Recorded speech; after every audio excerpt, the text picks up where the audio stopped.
Merci beaucoup, Madame la directrice du département des affaires sociales, représentant le commissaire des affaires sociales, la Commission de l'Union africaine, Monsieur le directeur général de l'Institut culturel afro-arabe, cher professeur émérite, Ayoub Amboshe, membre et président fondateur de l'Assemblée des académiciens de la Calan, honorable Adama Samasekou, secrétaire exécutif fondateur de la Calan, chers membres potentiels des commissions de langue transfrontalière véhiculaire, Amharic, arabe et tamazight, par ordre alphabétique, chers membres des structures nationales de la Calan dans les États membres de l'Union africaine, il y en a 2 ici, 3. Chers participants, mesdames et messieurs, je voudrais avant tout vous présenter nos sincères excuses pour les désagréments que les différents rapports de l'atelier pour la création des commissions de langue transfrontalière véhiculaire amharique, arabe et tamazight ont pu causer.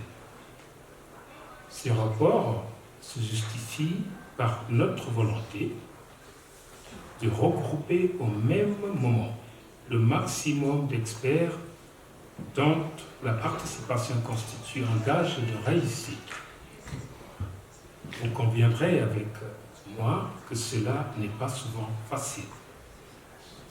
C'est donc un réel plaisir pour nous de voir se tenir à Addis Abeba, siège de l'Union africaine, dont le chef d'État et de gouvernement ont pris la décision historique de créer en janvier 2006 l'Académie africaine des langues pour promouvoir et valoriser les langues africaines afin qu'elles puissent être utilisées dans toutes les sphères de la vie en Afrique, dans toutes les sphères de la société, en partenariat avec les langues issues de la colonisation, à savoir l'anglais, le français, le portugais et l'espagnol.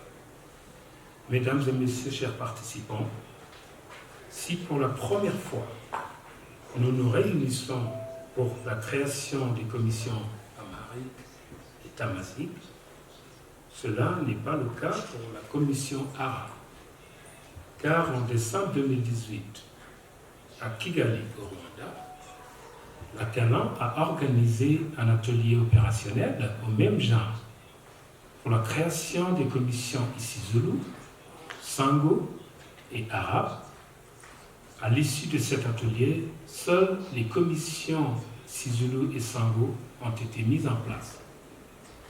À l'époque, nous avons jugé nécessaire de différer la création de la commission arabe, car pour l'ensemble des pays arabophones d'Afrique, seuls le Maroc, la Tunisie et le Soudan étaient représentés. Avec la participation du professeur Mona Tolba, qui est là avec nous aujourd'hui aussi. Merci, professeur. Académicien de la Calan pour la région Afrique du Nord. Nous avons 2 académiciens en Afrique du Nord, l'Égypte et le Maroc. Aujourd'hui, je me réjouis de la pleine représentativité des pays parlant l'arabe et le tamazight, et j'ose espérer que, sortis de nos travaux, les résultats satisfaisants seront enregistrés. Quant à la langue amharique, le prédécesseur l'a dit, elle se distingue par sa particularité à être parlée seulement, quasiment seulement, en Éthiopie.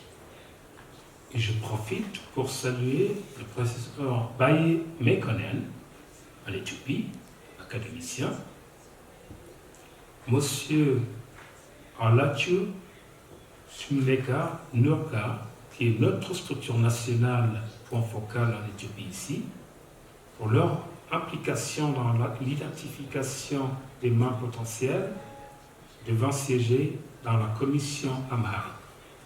Mesdames et messieurs, chers participants, en effet, les commissions de langue transfrontalière véhiculaire, on l'a dit, constituent l'une des deux structures de travail de l'Académie africaine des langues, l'autre étant les structures nationales des langues dans chaque État membre de l'Union africaine.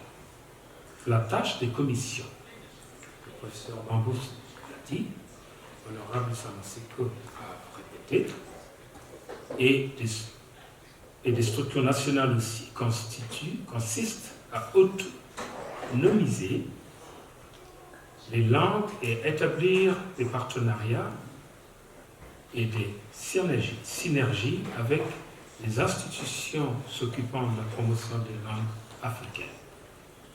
Vous aurez l'occasion d'en savoir davantage au cours de la présentation que j'aurai le plaisir de faire tout à l'heure sur le contexte de l'atelier opérationnel de planification sur la carte. Mesdames et messieurs, chers participants, nous l'avons dit toujours, le combat pour la promotion des langues et la valorisation des langues africaines est un combat de tous les Africains. Et ce combat est loin d'être gagné sans l'implication de nous tous. Aussi, comme vous le savez, aucun pays ne peut se développer en dehors de ses langues et de sa culture.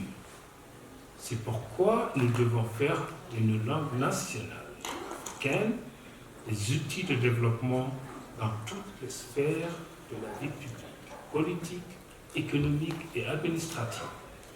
La Calan fonde donc beaucoup d'espoir sur vous pour qu'enfin les commissions des langues amhariques, arabe et tamazique puissent voir le jour. Mesdames et messieurs, chers participants, pour conclure, je voudrais remercier très sincèrement Son Excellence Madame Amira El Fadel, commissaire aux affaires sociales de la Commission de l'Union africaine, Madame Sissé Mariam Mohamed, directrice des affaires sociales, qui est notre maman, je dirais, administrativement, et Madame Adela Martins, qui est ma collègue, chef de la division culture, qui ont toutes les trois toujours apporté leur soutien aux actions de la Calan. Je remercie également les partenaires institutionnels de la Calan, l'UNESCO, la CEDEAO, les communautés économiques régionales qui, vous le savez, sont considérées par l'Union africaine comme les piliers de l'intégration africaine. L'OIF, la CIL internationale. Mes remerciements vont à l'endroit des académiciens professeur Ayoub Amboche et professeur Baye Mekone et professeur Monatolba, à l'honorable Adama Samasekou, secrétaire exécutif fondateur de la Calan, à Madame Néné Gueye, chargée de langue africaine au Centre d'études linguistiques et historiques par tradition orale, qui est l'institution sœur de l'Union africaine, le bureau de la Calan, pardon, le bureau de l'Union africaine au Niger, Niamey. À Monsieur Si El Hachemi Assad, mon cher frère, secrétaire général du Haut Commissariat à la Mazirté, aux responsables de structures nationales et à vous tous. Vive les langues africaines pour une Afrique pacifique, prospère et intégrée. Asante sana.